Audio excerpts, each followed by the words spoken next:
Next thing you know, you hear boom, and you look over, and this guy is. I mean, he hit this door so hard, like it was like one of those birds that flies into the window. And he had like, I guess where he was sweating and stuff, he had like sunscreen on his face. You could see it, and he had left a sunscreen like facial print on the door.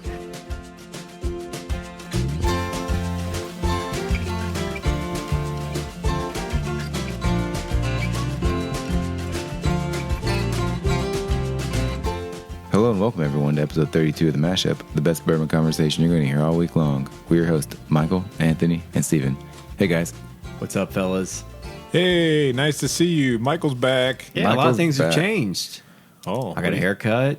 I didn't even notice. We got new bottles of bourbon. Steven's got his Star Wars shirt on. Pew pew. I could just see him laughing when he bought that shirt, like thinking, this is so funny. Yeah. Like, I got to buy this shirt. This is so funny. I make fun of Steven all the time for that kind of stuff. I have to tell everybody out there, you guys left me and abandoned me again this weekend. I was at home, hanging out. I believe we mentioned that to him to buy tickets. Yeah, we did. Okay. I'm just making sure. Actually, probably go back and look on the text. Well, it makes for a better podcast if I say you guys left me behind. So, no, I couldn't go. But, I mean, you guys got to go to the big festival in Lexington that we talked about last week. And I'm jealous, and I want to hear all about it. Oh, well, you're going to hear all about it because throughout the whole weekend, we were creating a list of topics so that we could talk just about that today. There were some sites and more sites that we have talked about. I mean, anytime you go to any kind of thing like that, the people watching is like, top notch, right? Yeah. Let's just start with, I did not realize the affection people have for mustaches now. Oh. Like, it's like the style, to grow one of those kind of like sleazy looking mustaches. And maybe it's just that kind of festival with that kind of music. Mario and Luigi kind of mustaches here. So like you're telling me no hipster beards, just hipster mustaches? No, there was plenty of hipster facial hairs. Of beards too, but yes. The amount of I found a lot of uncomfortable mustaches that I saw. Yeah, it was just kind of weird. Kind of one of those things where you're like, do you look in the mirror when you do that kind of thing? I'm a pretty prolific facial hair guy, and I've never worn a standalone mustache, and so that sounds pretty cringeworthy to me. I have, had I guess you'd describe it as almost a porn stash that goes all the way down to your chin. What it was. I've done that before. Those are handlebars. Handlebar? Yeah. These were. Why am I calling it the porn stash? What's the matter with these me? These were porn stashes that we saw. Okay, all right. But I wish we had taken a picture of them, but I can tell you one person that did take a picture is the girl that had the disposable camera in her bag. A disposable camera. What? 2021. What's that about? Is that like coming back into style? I mean, what is she going to do with those? She has to mail it off. Oh, yeah. So they can digitally develop it. And she has no idea what's on there. Like, You know what? Shame on you guys. I bet that girl was a hit with her disposable camera. No, I'm just kidding. She was for 24 pictures, and then that was it. At and 400 speed. Yeah. Like then she didn't get anything once the sun went down and couldn't see. So no flash. There wasn't any flash on there. I don't think so. Jeez, it wasn't even like a a good throwback. disposable camera. I thank God every time that we just had those things and not phones when we were growing up, because there could be some pretty unflattering pictures of me, I'm sure, running around out there if they were, on a phone. Yeah, well, there were unflattering comments about the festival after the first day. Yeah, the festival, the 2 days of it was kind of a tale of, two tales. Saturday was one animal and Sunday was another. So from what I understand, I didn't go, they didn't have it last year, but they had it in 2019. And so I guess from what I understand is they basically set it up exactly like they did in 2019, but sold twice as many tickets. 15,000 people in 2019, 30,000 in 2021.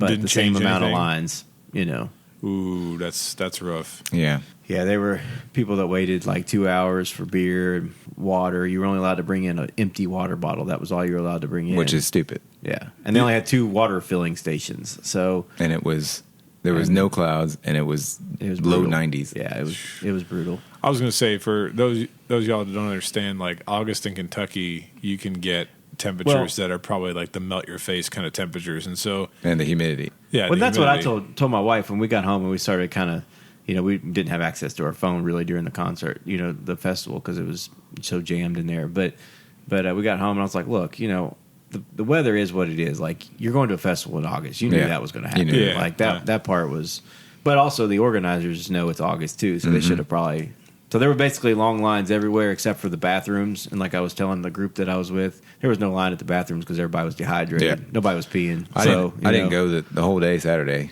Jeez. Sunday was a different story because it was so bad. They had to they basically raided all the Sam's Clubs and Walmarts around here and brought out bottles of water. They let you bring in a bottle of water too, so that helped. And I think they added some more water stations and stuff like that. I'm not sure what they did with the bars though to alleviate the problem. I think they just didn't have as many people there. I was thinking that too. At least early on. I think they were all there by the end, but early on at 2 or 3 o'clock in the afternoon, there wasn't nearly as many people as there was. Well, I know that even though I wasn't there in person, I was watching social media very closely because I was worried about you guys. A lot of people were making some pretty heavy comments about not wanting to attend the second day based on what was going on in the first day. And then I asked my students if any of them had went to the festival, and a lot of them said, I just went right at the tail end to see Dave Matthews. I didn't go to the rest of the day. So if you noticed on the second day that there was an uptick toward the end, it's probably because a lot of people did that just to see who they wanted to see and not necessarily be there all day, Yeah, they were letting you buy. They were only letting you buy like 2 beers at a time, per person. And then by the end, they were just so swamped. Their lines on Saturday, their lines were so swamped. There were people walking around with like 12 packs. People would just buy the whole case. Yeah, it was crazy. But they had they came out Saturday during. I don't think the concert was over with, and you might have saw this on Instagram where they had to basically say it's not going very well, and it'll be better tomorrow.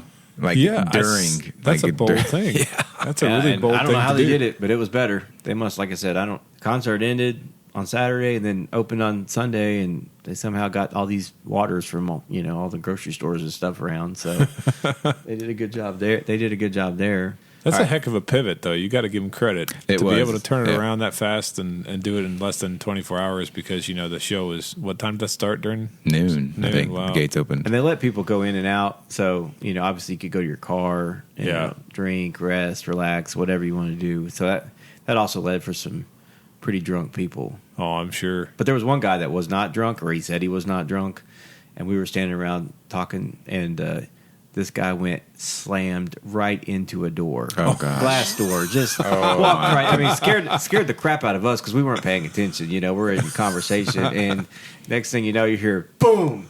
And you look over, and this guy's. I mean, he hit this door so hard, like it was like one of those birds that flies into the window.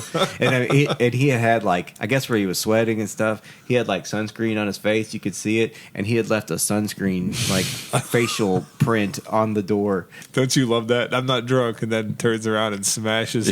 Yeah, we're like, dude, are you okay? Like he knocked the door. It almost broke. Yeah, he knocked the door ajar. And we're like, dude, you okay? Good. He's like, yeah. He goes, first thing, I'm not drunk. Yeah, he said I'm not drunk, but as he walked to the bar, but so it was just that was probably my highlight of I've only had 10 drinks, but I'm good. It's probably the highlight of the weekend for me. Nice. But so anyway, I thought that was fun. Yeah. So while we're talking to that guy, we met up with another podcast, Perry Ritter from My Bourbon Podcast. Oh yeah, Perry. We talked to him for 20 minutes or so, and just got together and say hey, and just got to know each other. And that's pretty cool. Like the camaraderie of the podcast. So I remember I met Perry back at a liquor barn raffle a long time ago, probably like 2017 or 18, if I'm remembering correctly.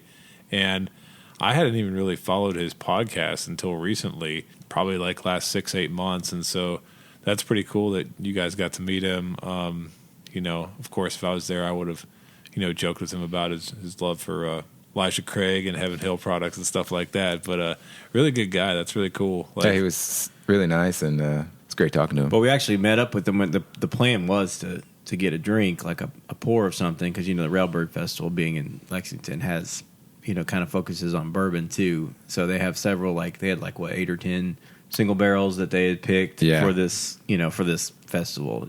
So they had everything from like a Four Roses barrel strength to they had the Elijah Craig barrel proof pick, which I've never seen one of those yet until then. They had a pinhook pick, Castle and Key Rye, an Old Carter pick, which was $300 for the bottle. No, wasn't it 400?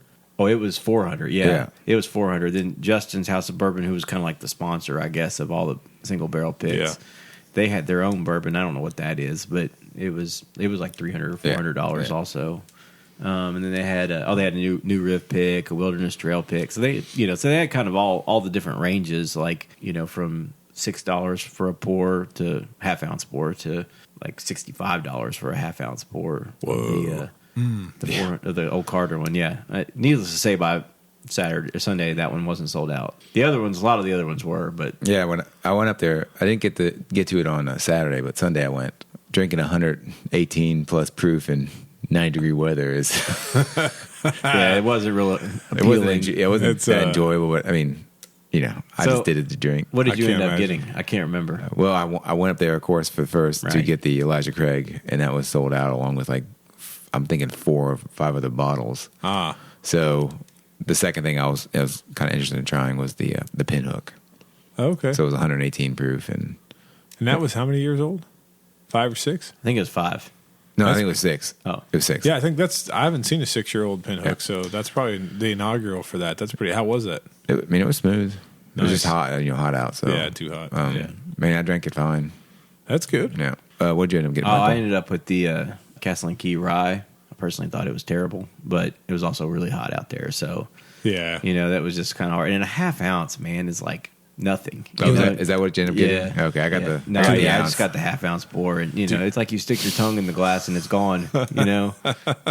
In a half ounce, I could tell I didn't really want it. Maybe that'll get better with time, but I know I tried some Castle and Key Rye a little while back, and I wasn't a massive fan either, but maybe we'll get to review that one week. So tonight, fellas, we have the Death Master of Death Matches, the sub $10 roundup. Are you ready? I don't know if I'm ready. Like, I kind of felt like I was coming over to a funeral tonight when I heard what we were doing. I mean, we spent. I'm just looking at them right now, and we spent less than $30 probably combined on these 3 bottles. Right? It's a crude looking bunch. It is a crude. There's a lot of screw top going on in this thing. There is. Oh, yeah, there's no cork at There's all. no popping tonight, No, fellas. they're not spending the money on a cork. Yeah. Probably because the bourbon inside would eat the cork away in about 15 seconds. So It's funny, most of the time when we drink every single week, one bottle costs more than what these 3 bottles cost. double usually, yeah. Yeah. I mean, I get drinks at restaurants that cost more than these whole bottles. So For our enjoyment tonight, fellas, I brought a bottle of Very Old Barton 86 proof. It came in at a staggering $8. $8? $8. Oh, my man, I was goodness. just staring at the back. I couldn't see the label so Because there's not one. there's not one. But so I thought he brought it. I thought he brought an old bottle of Weller. In the old the old label Wellers. Look what I found, guys. Special reserves. This is what the old Weller I was know. in, right? That's This what I is exactly thought. what it looks So like. when there's no label on the back side, that's what I thought he had there. And it's a black label, too. It can almost pass as a 12. Oh wait, hold on, just real quick. We also that made me think about. We all know that Steven's forever chasing the Weller 12. Okay, It's my unicorn. Yeah, it's his There you go. unicorn. He's got other things, but he's always chasing the Weller 12, right? So we got a buddy Dallas that's a pretty big into horse racing, and so of course at Railbird they allow you're betting on horses as well if you want to there because there's live racing or simulcast racing going on. So Steven decides he's going to go in on some races with Dallas. He's like, hey, look, let me split what you're betting there. Gambling man. So all right, which is cool. Like that's fine. And so Steven's like, yeah, if we win, he's like, give me one of your Weller 12s. Instead of giving me the money that I win, right? Instead of giving me the money that I win, You just give me slide one of dog, your you Weller got it. 12s. Yeah. So at the end of the night, they had done a pick 5 at Del Mar, which is out on the West Coast. At the end of the night, they had hit this pick 5. Or at least they had thought they'd hit this pick 5 at that time. Oh, man. And Steven's share would have been $1,500. What? But remember, he just said he wanted a Weller 12.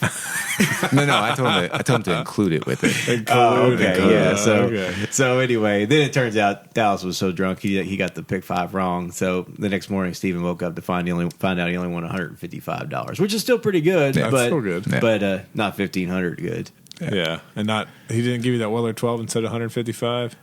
No, so the joke is I always, whenever he does something good, he wins a lot of money, which he won a lot that night. Yeah, he had a $5,000 winner Yeah. earlier in the day. Yeah. So I always text him. I was like, well, 12?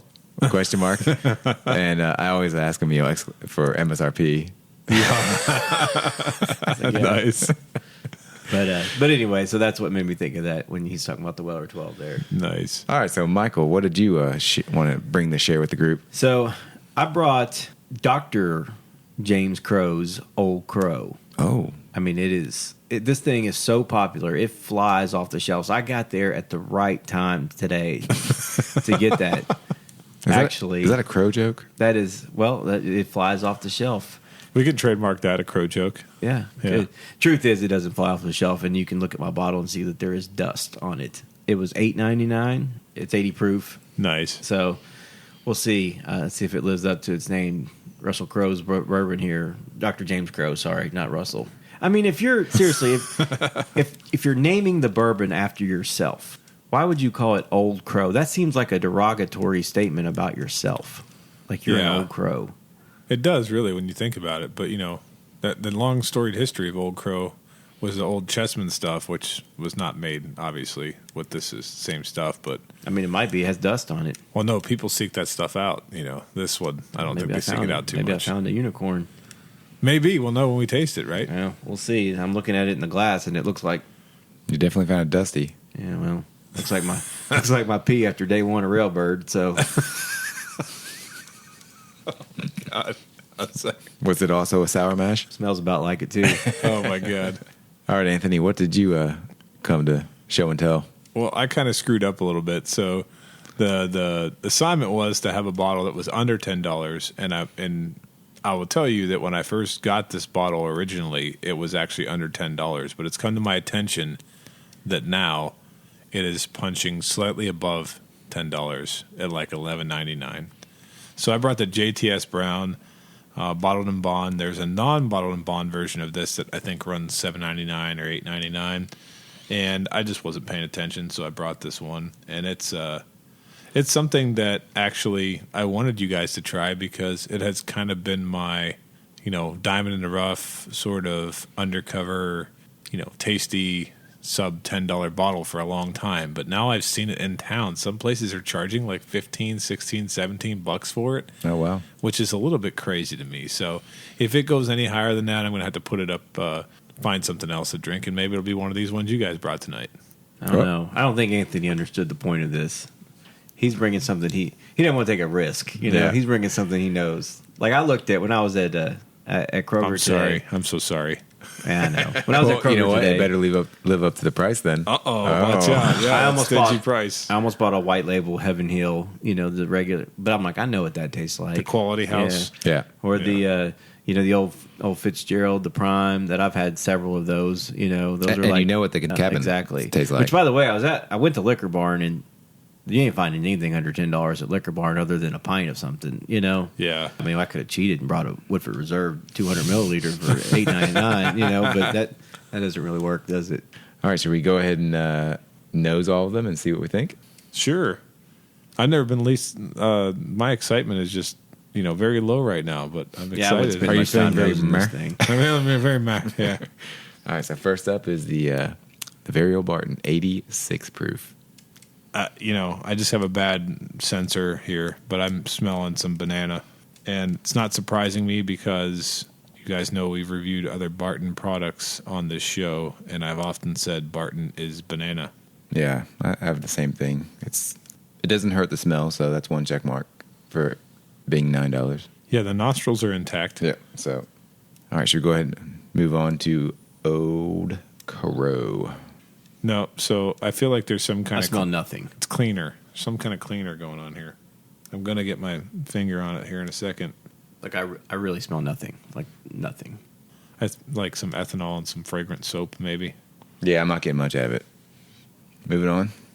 JTS at 100 proof. Oh, wow. Cotton candy right off the bat. A little cotton candy, a little bit of nuts, a little bit of brown sugar. For the extra couple bucks, you definitely get a lot more out of the nose. This contest was rigged, Yeah. We'll see if it what? translates to the palate. If he's bringing the heavy hitter, let's see what happens. All right, let's go. Let's go ahead and taste Very Old at 86. That is not what I thought it was going to taste like. I don't think it's bad. It's not bad. It's very smooth up front, but there's a little bit of Bite in the back. bitterness Yeah. in the back end. No. Just bourbon. Yeah, I'm not really picking up a whole lot from it at all. Just Is there any alcohol. brown? You getting a little brown sugar? A little bit. You got your classic flavors, a little bit of brown sugar, a little bit of caramel. Everything's so faint and muted in it. I'm not Right. really... Washes out. Yeah, it washes out. All right, let's go to Dr. Crow. Dr. James Crow. I'm sorry, Dr. James Crow, MD. Don't mess that one up. Coming in at 80 proof. Does it feel like 3 years to you? It's very thin. No, you don't say. Incredibly thin. Yeah. You don't More say. thin than the previous one we Yeah. tasted. Yeah. No offense. Honestly, I think you guys are just out to get me here. No, do you know that so you know like when you take peanuts out of the shell and you get that part that's I don't even know what that's called that you like peel off on the inside, little like dark colored wrapping around the peanut. That flavor, which isn't necessarily pleasing, is what I'm picking up on this. Does that make any sense? Well, you to know what? You're not around since 1835 for no reason. Somebody likes this thing. You know what? This is actually not a bad drink. It's not. It's just thin, but Well, you can have mine then. it's just very. You can leave the bottle. I'll leave the bottle here. That's a bottle Michael's ready to leave behind. I don't want to take. We're usually asking for other ones back after Steven takes. I don't want to take your $9 pride over here. You could always put this in something, mix it up. Oh yeah, a nice definitely. decanter or something. Oh yeah, put it in a decanter, and then you can tell people it's Nice.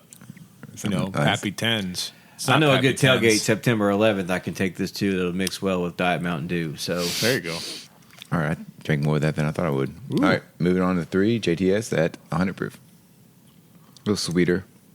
Yeah, the corn comes through. I can taste the higher proof. Yeah, higher proof. But it's not harsh though. It's not. No, it's it's still not smooth. harsh. It's got a nice mouthfeel. Yeah, I agree. I agree. I don't want to say a whole lot about it because Homer over here. I'm a fan. You're biased. I'm biased. Yeah. So I'm looking at the back side of your label here on your JTS Brown, Uh huh. and it looks like it was printed on my computer at school. It does. At work. It does. With one of those old Avery It label does. maker type It does. things. You can tell. I mean, it's like one font away from being looking like a ransom note or something. They went all out. Yeah, they did. you can tell when Heaven Hill wants to spend some money, and I mean, here they- they wanted to And, spare no and here, expense. Like I said, not a good example. They, of it. they slapped those return labels on that thing. Yeah. Well, and on the front end of this bottle, they have a picture of a guy with a beard and then 2 younger looking people. I'm guessing that's JTS Brown and the Sons. So he must be in the center. My question is, what is, if Brown is the last name, does he have 3 first names or a first name and 2 middle names? Or is it the Sons' Yeah, I don't know. names? It's a good question. Yeah. I don't know. I kind of like the just going by your initials, though. It also says Kentucky's Finest. I feel like every week something we have says Kentucky's Finest on it. That clearly is not something that you can trademark in bourbon because I don't know. These other 2 bottles don't have Kentucky's Finest. I think we well, found I think even they agree that that's not the finest thing that they could they could put out. I don't know. They seem exceptionally proud of Old Crow. I mean, you when know? the top shelf version of your bourbon, like Old Crow, is Jim Beam. But it's aged 3 years.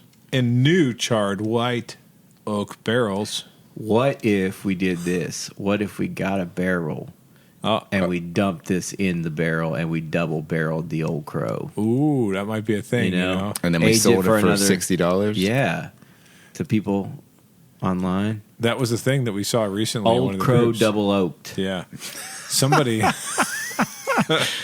took a budget bourbon. We won't say which one, and they dumped it, which means they really had confidence in their ability to age that bourbon further because they bought like some really cheap stuff, and then they aged it more, and now they're selling it to other local bourbon aficionados, and we'll see if they're good at aging or not. Did you see the guy ask questions and then answer the questions? He's like, "Well, how where'd you store this?" He's like, "Oh, I stored it in my living room." Oh, Yeah, and they're like, "Did you like roll it or anything?" He goes, "Yeah." He goes, "Every time I looked at it, I just kind of rolled it a little bit. I'd get up to go to the bathroom and I roll it. Oh, so nice. He did that. So there was clear science to that. I bet his living room smelled a lot like bourbon too. And if it leaked a little bit, Yeah, that's a nice thing to come home to. Like, yeah, hey, the house smells like a Rick house. That's cool. yeah. I mean, do you love it or hate it that someone actually tried this? I think it's the stupidest thing I've ever heard. I go back and forth between because here's the thing: the craft people, like, if you're doing stuff like that, you're pushing the envelope. We had another guy who we know that runs a local Fireball group that's been doing the honey stuff. So I thought it was kind of clever. I mean, I thought the price was kind of ridiculous, but I thought it was kind of clever. I mean, that experimentation stuff though is why, because bourbon drinkers want something they never had. And But I also people think create all it that home. stuff is stupid, even when there's companies doing it. So whether it's in your living room or it's in their factory. I don't care. Should we remind the folks here that Michael has quite the collection of Woodford white labels? I do have that. And those are experimental. Those are experimental. And I've never opened any of them. So. No, you never opened any of them? Not a single one? The bib and the double oak I have. Double oak. Yeah, that's right. But. And you had the one that we had a long time ago that smelled and tasted like drywall. Yeah. That was a bib, yeah. I have opened that one. But that's not finished. That's not exactly experimental. That's not, That's just, Woodford being like, hey, we're bottling our stuff at We're doing what everybody else does. Yeah, exactly. Yeah. But we're going to charge $50 for it for a pint. Yeah. All right, so I think we're going to do something a little different tonight. On the pass, try, and buy, we're going to have to pick a bottle for each of the pass, try, or the buy. So only one per. So let me understand this. So I have to pass on one of these, try on one of these, and then buy one of these. You nailed it. All right. I like it. I think I should go first because you guys have been, absolutely letting me have it about the fact that I brought a bottle I liked, which I instantly have regretted now. So I'll go first. I'm going to buy the JTS Brown. Nobody's surprised by that. Should we put an asterisk next to that buy? Yeah, we can put an asterisk next to it. And then when it comes to the other two, I'm going to try the Barton, the very old Barton, and I'm going to pass on the Old Crow. I'm so sorry, Michael. I'm so sorry. Man, I'll sell you this open bottle for $3.99. Yeah. All right, so I'm going to follow in your footsteps. I'll buy the JTS Brown.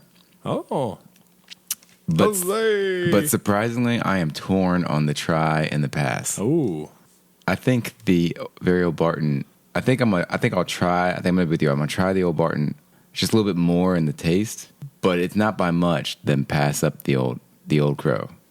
They're both. I enjoyed actually drinking both of them. I'm not sure which one I like least. Okay. I'm not saying it's a high standard. I'm just saying which one's been more tolerable. I like that, and I'm looking at Michael right now, and he looks like he might be like, well, I really put a lot of thought in bringing this Old Crow over. No, I'm thinking I'm going to throw all three of these together and make an infinity bottle of fine bourbon here. You can call it the Old Crow Brown? Yeah, the very Old Crow Brown. They both have old in them. Yeah, two very old Crow Brown. Yeah, very old Crow, JTS Crow here. So I'm going to go, I'm buying the very old Barton. Oh. So I've had the 100 proof before, and I like that. And I actually didn't hate that one right there. So do you like the 100 proof more in the 86? Oh yeah, okay, yeah. I have not had the not new, but you know how since they've taken off the bib statement, and it's just 100 proof now. Well, to let you know, the 100 proof was just outside of our price range. Yeah. I think it was $12. Yeah, you can buy a handle of the 100 proof for like $25. Yeah, it's kind of getting hard to find, but you can. You gotta be in the right place. It had this little white label on top, like limited. Yeah, it's not limited. Okay, I didn't think so. Yeah. That's just their way of. They had to change it because they used to have it was like 6 year or something on there, but they took that off too. But so I'm buying the very old Barton. I'm trying the JTS Brown, and I am passing every time on the James Crow's Old Crow. Dr. James, MD, huh? Anybody listening knows where I live. I'd be sitting out on my porch if you want to come get it, because I don't want this thing in my house. Were you throwing a... Like I said, September 11th, this thing's going to the tailgate, and it's being mixed with whatever anybody wants to mix it with. So do you guys actually think that any of these bottles, any kind of these cheap budget bottles will ever compare to any of the, is that stage over? Because there's been things that people have liked over the years. Like you talk about your love for Ancient Age 10 Star. I talk about early times. Steven, I don't know if you have a favorite cheaper bottle, but these bottles, the prices keep creeping up. And so perfect evidence of that is this JTS Brown, good showing tonight, $10 bottle. Maybe actually it may have been a $9 bottle when I first moved here. And in 10 years now, we're up looking at 15, and I'm pretty sure they'll pull it off the shelf. But do you think that these things could ever compare? Too many people talk now, Yeah. Too many people share stuff. Think about, all the stuff that's happened to, okay? So you think about, the green label, Heaven Hill, the 6 year, and people go crazy over that. Now they set that out on a table on Saturday mornings, and they limit you to buy one. Well, even before that, you had the white label bib, the Heaven Hill, and it was like that. For a while there, the white label, very old Barton, Oh, yeah. I used to drink that all the time. Anything that kind of gets a little popular, man, people are forget about it, right? And then the companies are gonna pull it back. They're gonna pull it back. There's no secrets anymore. Yeah, they're trying to make that money. With all the prices increasing, it was hard just to get a sub $10 bottle. I went to Total Wine, and maybe it was a little more expensive than some of the other ones, but there were several that were like $10.99, $11.99. I was like, can't get those. But there was only maybe a handful under 10. That's crazy because that's not something that was. Well, and I even thought about bringing a rye tonight, Yeah. But you're not finding a rye under like $20. Like, it's crazy. It's ridiculous. But yeah, and there was a time where nobody wanted to drink rye. So, like we said, I think people talk now, and when things hit the airwaves and stuff like that, and somebody likes something that's cheap, it ends up flying off the shelf. So, the millions of people that listen to this, now that they know that Steven is going to try the Old Crow, I mean, you better go buy it tonight. Cause, I'm having another pour right now. Yeah, well, you better go buy it. We may finish the bottle. It's going to be allocated by Christmas, so you better be ready. And with that, thanks for listening to this week's edition. Please like and follow us on Facebook, Instagram, and Twitter at The Mashup KY. Also, please rate and review us on Apple Podcasts. Until next time, keep it neat.